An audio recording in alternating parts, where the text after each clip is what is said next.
Hi, I'm Mauro Porcini, PepsiCo's Chief Design Officer. Join me for our new series where we dive into the minds of the greatest innovators of our time, with the goal of finding what drives them in their professional journey and in their personal life, trying to uncover the universal truths that unite anyone attempting to have a meaningful impact in the world. This is In Your Shoes.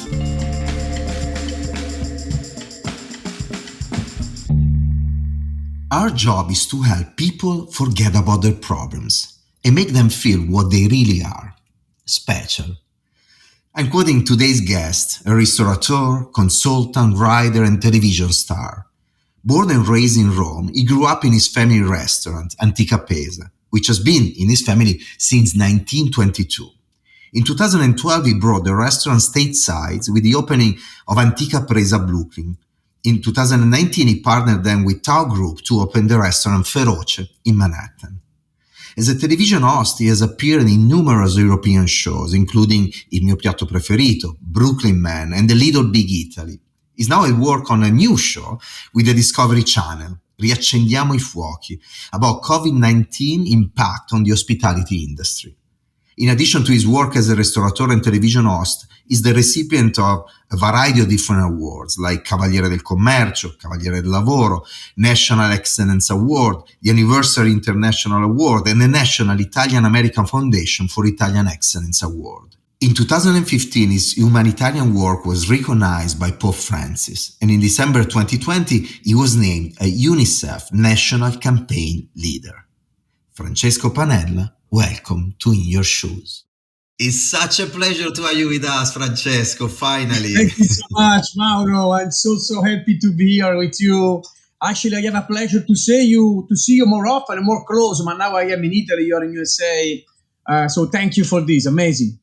Fantastic. So, Francesco, the first thing I'm going to ask you is you come from a family of restaurateurs. Your restaurant in Rome is one of the most famous restaurant in our beautiful capital of Italy. But then you kept doing that kind of work from your family, but you also started to do other things. You have a TV show, more than one. So can you tell us a little bit of, the journey of the son of a restaurateur to where you are today? Very good, Mauro. You want to know from the beginning? Yeah, I know that it could take like 10 hours, but we are not in your restaurant in front of a good meal, so we need to be, more straight to the point. That's good. Now, I want to do a small introduction because I think it's important to understand also why I'm becoming with so much passion. I mean, I hope so.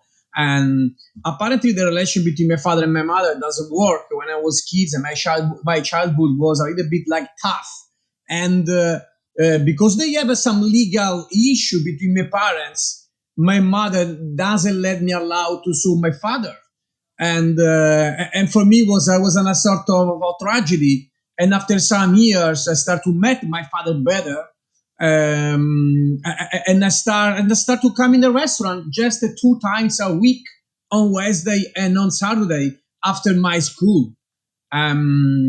So my father and my mother is coming from two different opposite way. She's very like mid-class, very like Italian, way to think. My father is this genius, crazy, really crazy man. He's my idol, but a little bit crazy. So my father tried to show me how much is beautiful live in the restaurant. My mother pushed me out. And when you are a kid, so you live here with this like a different opinion, then there's a lot you're allowed to understand one side and the other one. So I was in the middle of this, but I'm feeling something special with the energy of the restaurant.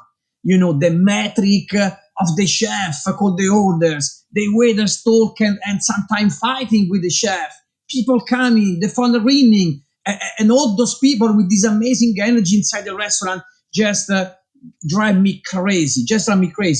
So my first night at the restaurant with my father was on a Saturday night, long time ago, was a little bit traumatic, but let me understand how much I love this job. Because for some reason, my dad, which is my hero, forget me in the restaurant in the night. and I wake up in the middle of the night and I need to take a decision if I need to go up to the house of my father or stay in the restaurant. At that point, I say, you know what? I'm feeling comfortable over here. I like to stay over here. So Mauro, just for let you know, the restaurant in the night with no people, with no energy, is a different animal. You start to hear different noise, there is no energy. It's something that is very like unusual from the perspective of our job. But I say, you know what? I'm going to stay here. And the day after, I spoke with my father, and my father said, "Look, the restaurant is like a house for me. So if you sleep in the restaurant, I'm not gonna wake up you because you are part of the restaurant. Because my life it's inside the restaurant. So was a little bit traumatic, but I start to understand the difference between the restaurant, especially when there is the energy, and when there is not the energy. And after some years, I can tell you then you need to take the good and the bad in the restaurant if you want to running the restaurant properly with patience and love.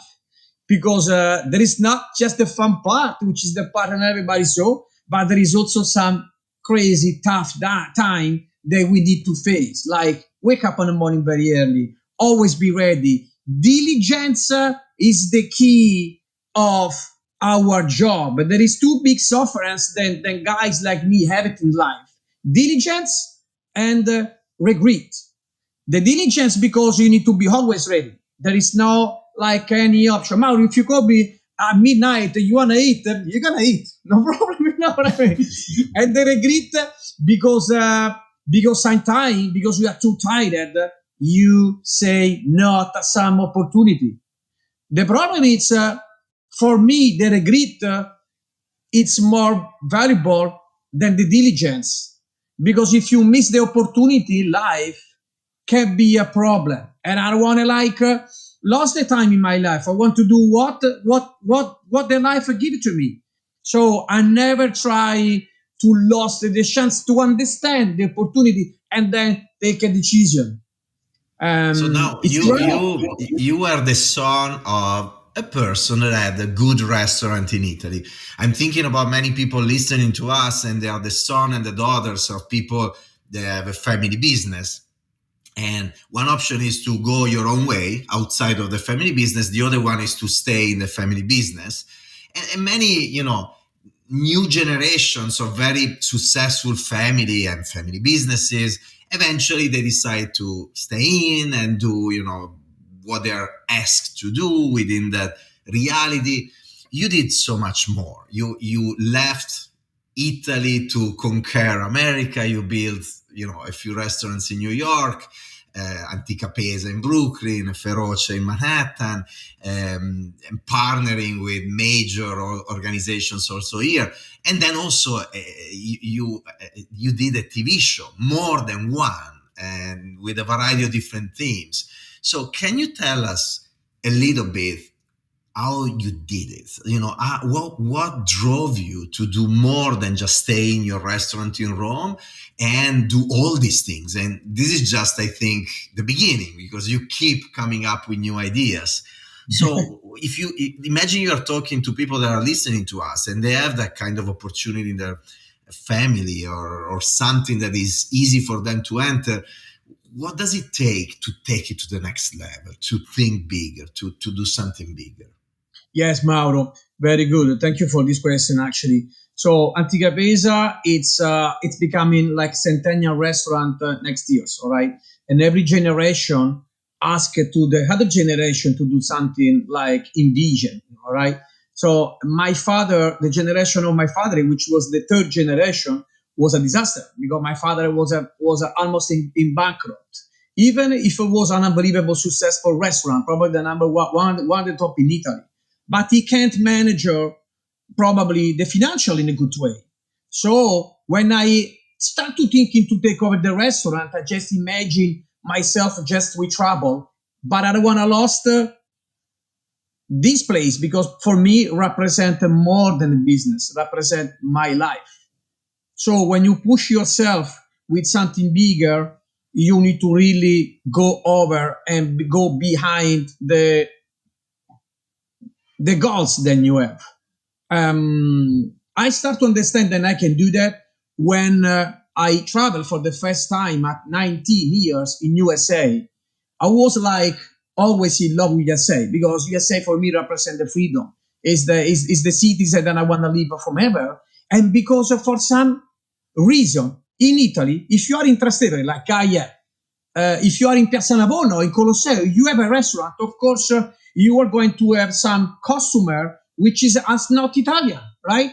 And all my friends and all the people who come to Antica Pisa because it was very like institutional restaurant tell me why you let the tourists come in your restaurant. So was the perception that the tourist was something bad in the restaurant. And I was at dinner say, but this is unreal. I can't accept this. This is not me. Because for me, everybody have to have the chance to talk, and actually it's amazing share what you're thinking with other people. You know what I mean? I don't want to be close like this and then This is, traveling. this is what you're saying is very interesting for people to understand that are not Italian. So if you have a very premium Italian restaurant, usually the most of your clients are Italians that are very sophisticated. They understand the food and everything. So Francesco, what you're saying is that if you have a commercial restaurant, it's the restaurants where the tourists go and foreigners, and instead you're like, no, I want the mix of people, and I want the foreigners, Sure. and I want the tourists, and I can still preserve the premium experience, the premium branding, no matter this. This was one of your innovations. Yes, Mauro, we need to also put like in a era, this prime time was the end of the 80s, so the beginning of the 90s. Okay, so now it's a little bit different, but Yeah. I went to USA and I started to talk with for this restaurant. I was running by the daughters of Bill Crosby in Miami. And I started to do everything. So I started to wash the floor. I started to do the buzzer position, back of the bar, whatever. One day, Stefano Rosso, not Stefano Rosso, Renzo Rosso, the owners of the Diesel in Miami 30 years ago told me, are you work here? Like, I have a photographic studio over here. I want to do a commercial with you. And I said, with me, are you sure? I was skinny, not in a good condition. I was like, you know what I mean, party in Miami or whatever. I said, yes, I want you. That's okay. So I did from Diesel the worldwide publicity around the world there. And I started to do my connection there. But just because I was curious to meet the people.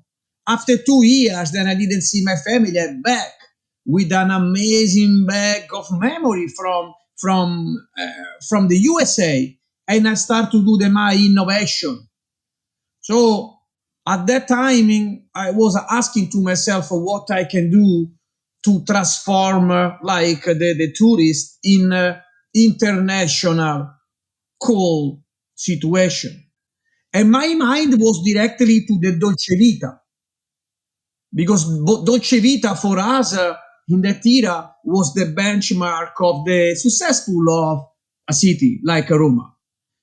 So with my connection, at one point, all the big measure, because we filming a lot of movie in Roma, we did a lot premiere. All those people start to text me and call me to say, Francesco, we want to do the dinner with you. We want to stay with you. What you're doing, what's happening, whatever. So I start to thinking then La Dolce Vita 2.0 can be something accessible for me. I can make it. And I made it. So I start to do something different, but alone with experience than I had in USA. And after that, I start to do some TV show because I want to like kind of do I want to have a different microphone to have more people. So TV show But was before you go to the TV show, I will ask you to the TV show because it's an entire chapter that I'm very interested on.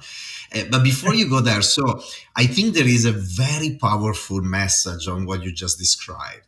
You needed to go out of your culture, of your country, your context, your family, to discover a different point of view on your own culture. So you went out, you changed perspective, you embrace the diversity of thinking of another country, And then you went back 2 years later with your own new way of thinking. There was the contamination and the cross-fertilization of the Italian one and the American one.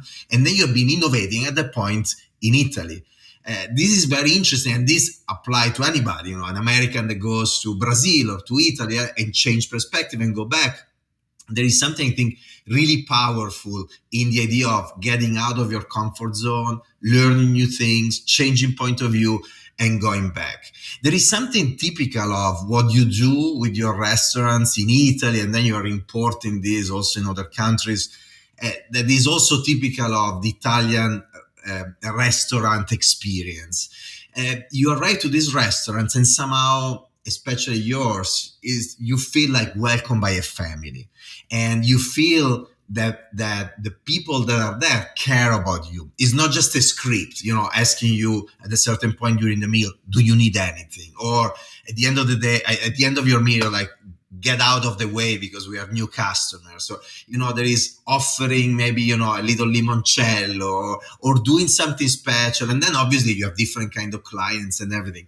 So you have this mindset of building meaningful experiences for your customers all the time. You told me some stories that I don't know if you can share with us about some celebrity. And I think they were beautiful stories of how you care, in an extraordinary way in this case about these customers, like you were telling me about Madonna or a few others. Is there anything that you can and want to share with us about building a unique experience for this special customer? Yeah, no, she's just fantastic, and I love her so much. I think she's one of the person that inspired me so much for life. She's fantastic. Madonna, I met her in Rome. Madonna, Yeah. So I met her in Roma, and during a concert, she was impossible to come to enjoy Antica Pesa because she was too crazy busy with the fun and with people, so she can't move it. And I give a suggestion to her after we deal, of course, not with her, but with this like personal assistant or whatever, to drive with the Vespa, with the memory of Gregory Peck and Henry Hepburn, and go around Roma with the cask, and nobody can like understand who she is. And she said, with the helmet, sorry. And she said, you know what? I will try to do this. If you saw somebody come with this Vespa in front of your restaurant, it's me. She said, and she did it. And she did it. So she's followed my suggestion. And then she have an amazing night. She have a great night. And by the end of the dinner, she left the Vespa in front of the restaurant. And the bodyguard asked me to bring the Vespa to the hotel. And I did that, but I went to the store when they rented the Vespa, and I buy the Vespa for her, and I shipped it to her in Paris, and she was so happy. And she told me, Francesco, you need to tell me when you open in New York City, I wish you the best, because it was like 2009, 2010, and because I want to do something special for you. And she did. Basically, she told me to wait if any celebrity are coming. But after I studied in Brooklyn for 2 years, we opened the restaurant. She was one of the first to come in my restaurant. I remember very clear, it was snowing like crazy. She's come with 30 person, all the dancer, with Rocco and with Lourdes and with everybody. We have a 2 DJ, one from Berlino and another one from Oslo, two friends of mine. So I passed an epic, incredible night there with her. And she said, you know what I mean? I'm not gonna forget what you did for me. So this is my present.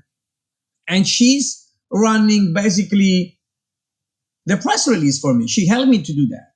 Yeah. But we talk so much about this, the value of influencers on one side for communication and PR. Then another topic that we all talk about is, once again, the idea of building, designing, imagining, executing meaningful experiences for people. And that's what you did in a very generous and spontaneous way. And I think this is something, very powerful of stories like yours, where you just do it because you know that it's going to build value because you love to do it. And obviously I ask you about Madonna because it's a very nice story to tell, but in different ways, in different tiers, with different levels of efforts. That's the idea. Create something special for your customers, give them an experience that they can remember forever with your own identity, with your own approach, with your own style. There is another thing that you're doing. I received an email from you recently about a tree, and is your efforts in the world of sustainability. So what is sustainability for a restaurant? Sustainability in a company like PepsiCo Food and Beverage, we talk a lot about this, but what does sustainability means for a restaurant and for a business like yours? And what are you doing with these trees? Yeah. So, first of all, Mauro, who's running restaurant have a big, powerful in the community. Because imagine a restaurant to drive 300-400 covers every day. You impact those people with your decision. So you have a big responsibility on them. It's such important things. And after the pandemic moment, if we are not understand the mistake that we did, that's a problem. That's a real problem. I cannot support people to say, oh my God, it's done. The virus is gone. We're going to back to do what we did before. I say, no way. We need to understand what we did wrong and not do before. At the end of the year, December 31st, everybody say, let's forget it. 2020 is done, it's over. And I say, no, I don't want to forget. I want to keep in memory day by day, because this is going to be the benchmark of how you had to change, how you had to act next, and also to respect the next generation. Because, and I take also this opportunity to apologize at all your Zeta generation for the word that we're going to give to them.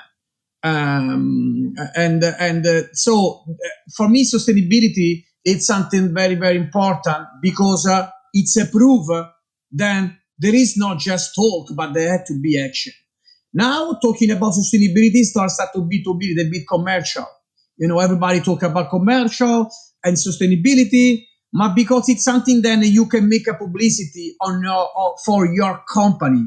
You need to act as a lifestyle in a different way, not because you need to do making cool your company, but because you believe in something.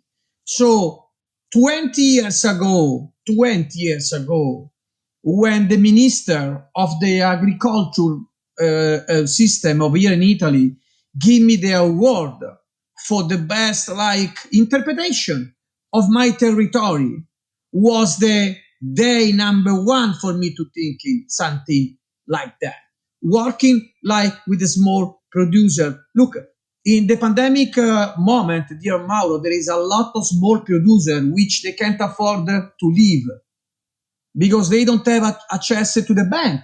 So I was the one to be the bank for them, because I want to help those people to keep going, to be alive.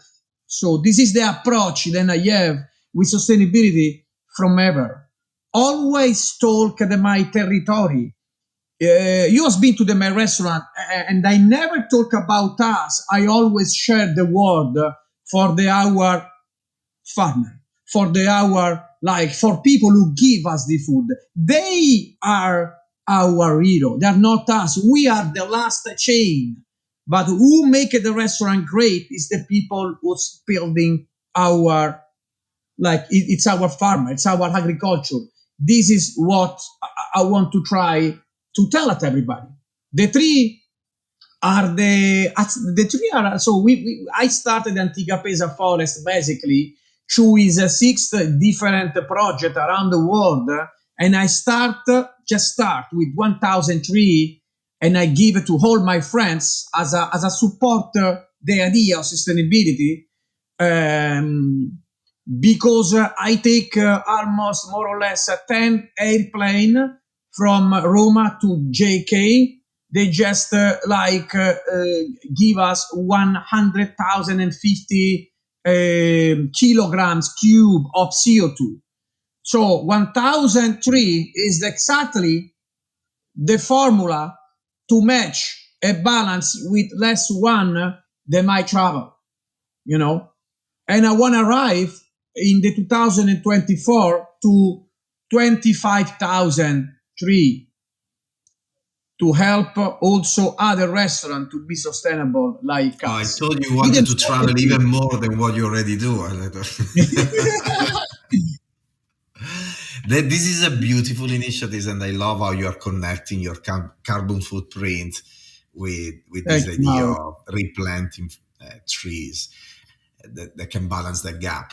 Um, the other thing that you were mentioning earlier, and that I mentioned a few times during this conversation, is these TV shows, more than one.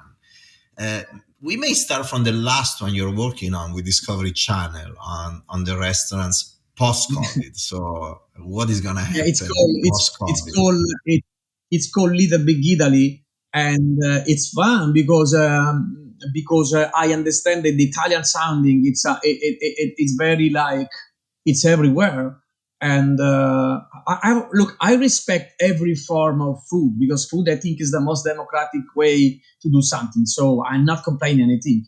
I just like want to try to preserve the classic recipe because I think is a part of our culture. And because sometimes other country just marketing some dishes called with this name, I want to just preserve it. Not because it didn't respect the other recipe. They are just not specific kind of these. For example, the carbonara. The carbonara, everybody do the carbonara, so they do vegetables with carbonara, they put cream, they put everything. This is not a carbonara, it's your interpretation of carbonara. I never thinking to like to be, you know what? This is the only way to do something. No way. But there is the only way to call one dish. Yes.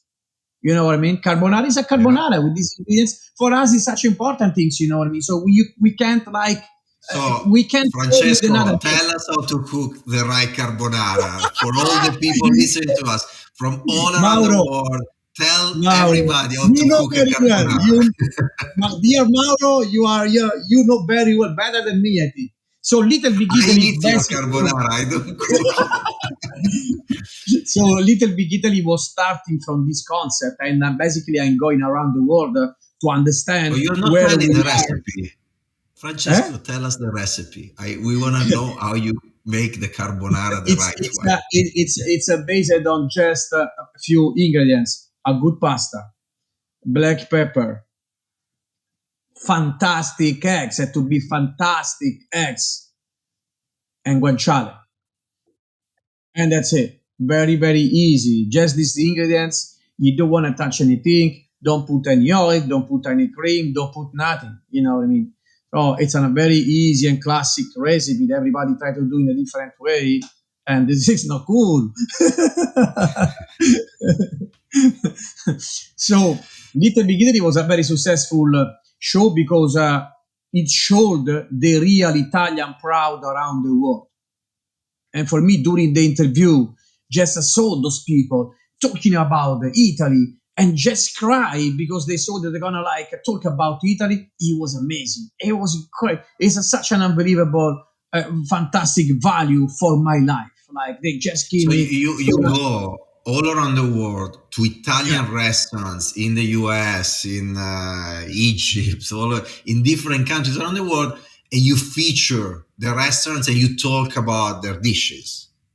That's right. And there is also the game inside because I'm going with three expats, so the people who live in this specific city and bring me in this favorite restaurant. So there is the game and the challenging between everybody, and I'm going to be the judge, the one at the hand to take the decision for who is the best restaurant for Little Big Italy.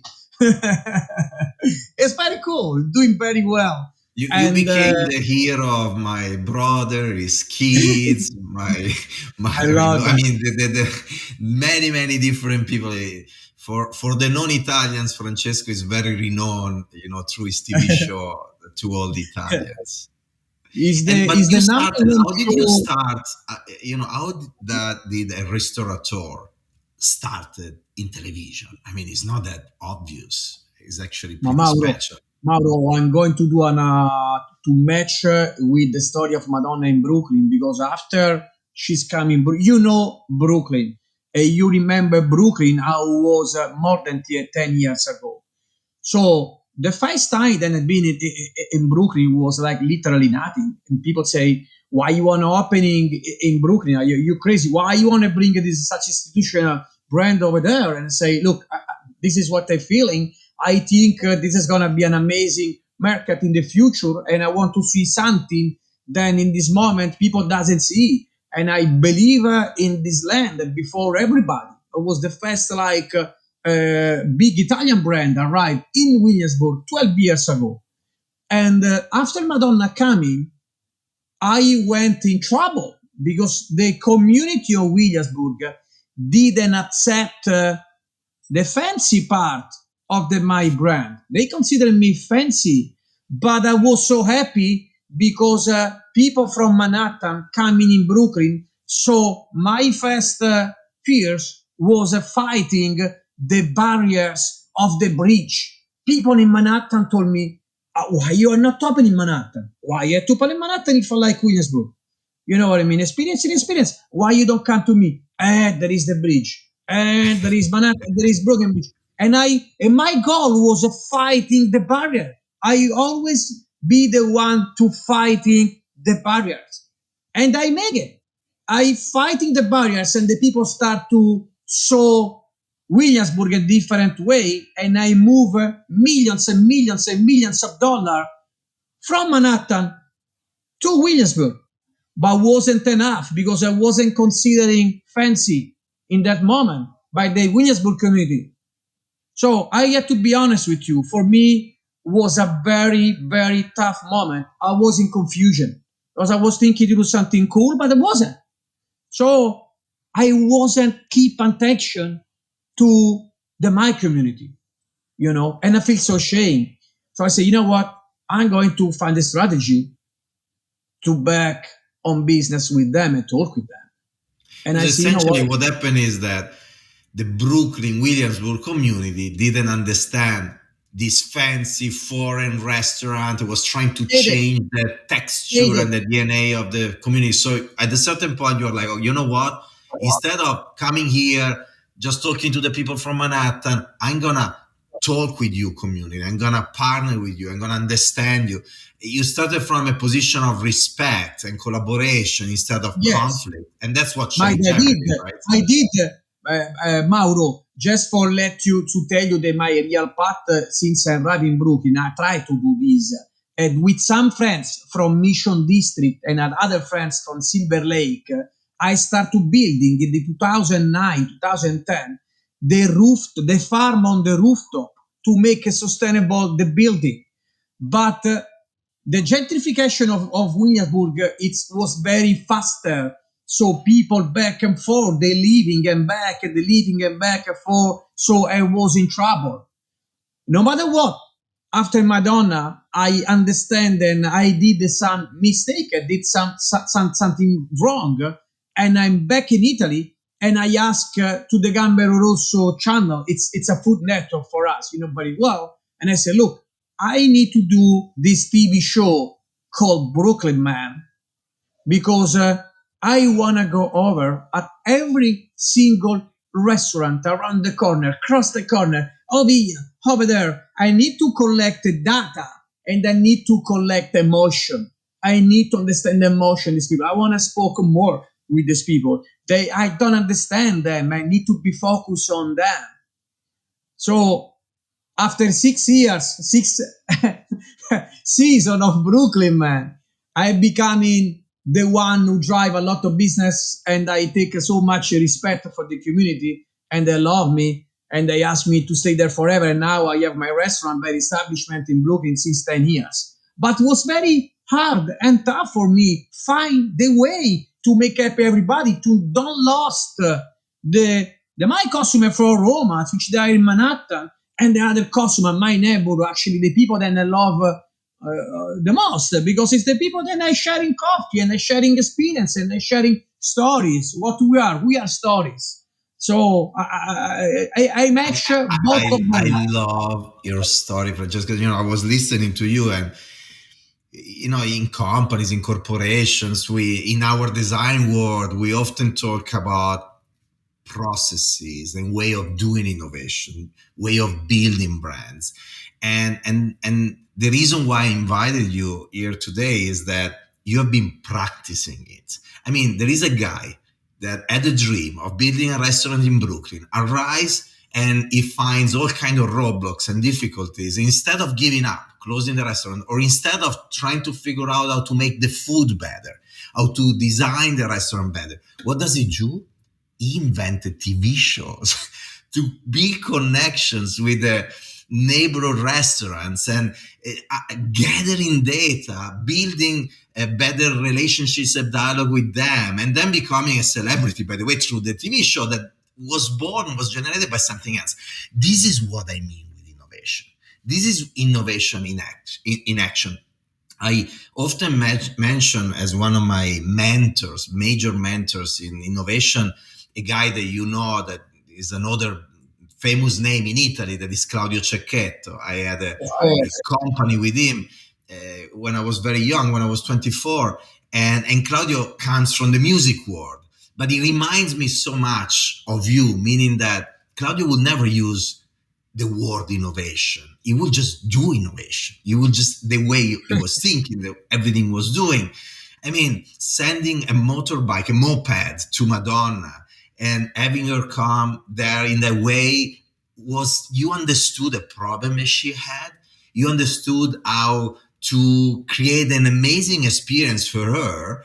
Inspired by a movie and the celebrity life and the Dolce Vita, but applying it to your specific situation. You went out of the box and you created something unexpected for her. Then you send a motorbike to her. That was another unexpected thing that you did. So it's really innovation in action in brand building, communication and PR on one side, and then in innovation of your product, that is the restaurant, and how to overcome difficulties and challenges, thinking out of the box. Once again, everybody in your case would have thought, I need to change the menu, or I need to change the design of the place, or you build a TV show.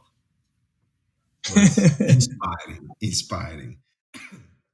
What are you working on now? What is your project for the future, the one that you care the most about? But now it's I building. I was very lucky because I was approached for this amazing company from USA, that you know very well, and probably is the most smart, incredible people who's working in our industry. I can't tell the name, but you know what we're talking about.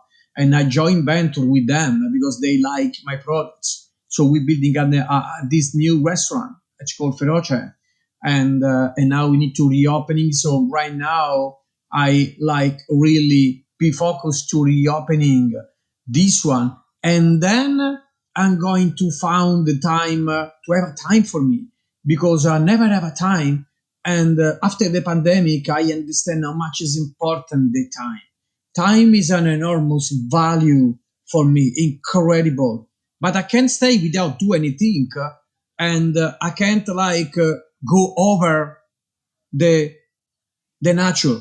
So I open basically the next month and a new restaurant called Antica Pesa Mare. Is in this small island called Cavallo.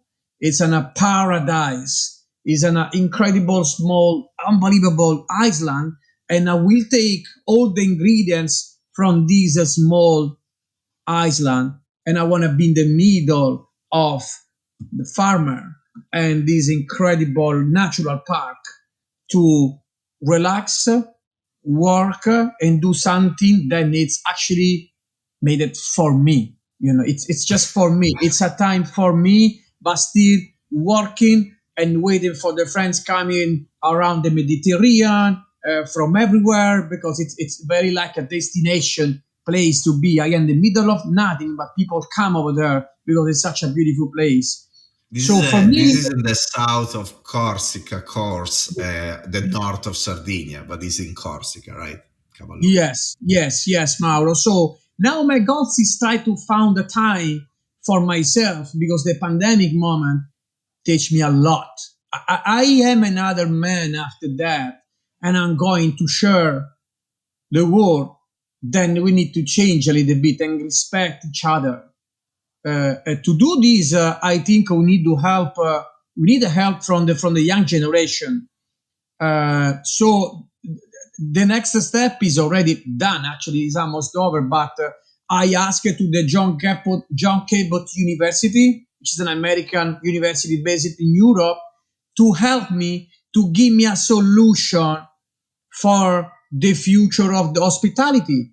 Because Mauro, look, I don't think I'm going to be the one to have all the results. I don't think I'm going to be the one. Oh, let me talk. I know what's going on. I am nobody. I have just a big passion. And I think we need to respect the young generation. I ask to them what they want for the future. So they're going to give me the answer, and I will be on action in order to make the new generation happy. I'm constantly curious to understand what the future of the hospitality are going to be. And the next generation are going to be the answer. Not me, nobody. The next generation. Mauro, So you're asking these students in the university to work on projects about the future of hospitality. That's how you're absolutely. working. Absolutely. It's such important things for me. Mauro, I want to back just a second to the network, if it's possible. Yeah. We mentioned before, how I started to building the network, and you describe it very well. I want to give a suggestion to all these kids, because if you talk with the kids right now, the first things that I told you say, I need to go to this party because there is this man. I want to go over there because there is this other one. It's a rush every day to go and meet the most important person because they need for the network. I believe in the organic network, in something that make you in position to be a friends with somebody because you have the same value, because you thinking in a good way, because you are positive. And I want to use it you to say something. Everybody know Mauro Use me. Porcini. Everybody know Mauro Porcini in America, in Italy, everywhere. 10 years ago, I know exactly who are Mauro Porcini. And we have a lot of friends in common. A lot of friends in common. If I want, I can arrive to you and ask, to talk with you, to have a moment to take a coffee. Just like, you know what I mean? You are such a gentleman. We have a lot of friends together. I don't think you're going to say not to me, you know what I mean? But I never ask anything. I don't want to meet you because I need to ask to introduce by someone, because I believe in the organic network. I met you a while ago, and now we are becoming friends, and I think we will be friends forever because I never ask you anything. You never ask anything to me. Just because we have something, then we match for some reason. We like each other. That's why I'm here. I respect you too much. You respect me too much. But it's my way to do the organic network. I don't need anything. That's why I want to be your friends. Look, I'm so grateful. First of all, thanks for the words, and obviously, I feel the same. I'm so grateful you're sending this last message to the people listening to us, because this is so true. The idea of just putting out there positive energy, spreading positive energy, and not forcing things, but literally, building through that energy and putting yourself out there, the right collisions when they happen. And not always thinking, okay, what kind of value can I extract from the person, from that situation, or from that experience? But more like, you know what? I'm going to grow by connecting. I'm going to give back as much as I can. And then things will start to grow naturally. By the way, is an approach that gives you also less anxiety. You pressure yourself less. is just so, and it's fun. It's fun. I really, really believe in this. So thanks for mentioning it. And on this note, I think we can close. Thanks for sharing your experiences and your thoughts. And I think is, when I witness people like you in action and changing things and innovating by doing stuff, it's less about talking, it's more about doing. And that's really inspiring for me.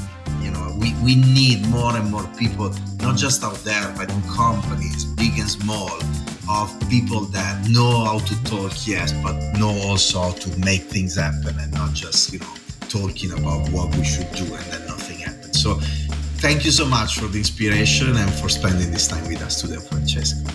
Grazie Mauro, thank you for the opportunity. Thank you so much. Grazie.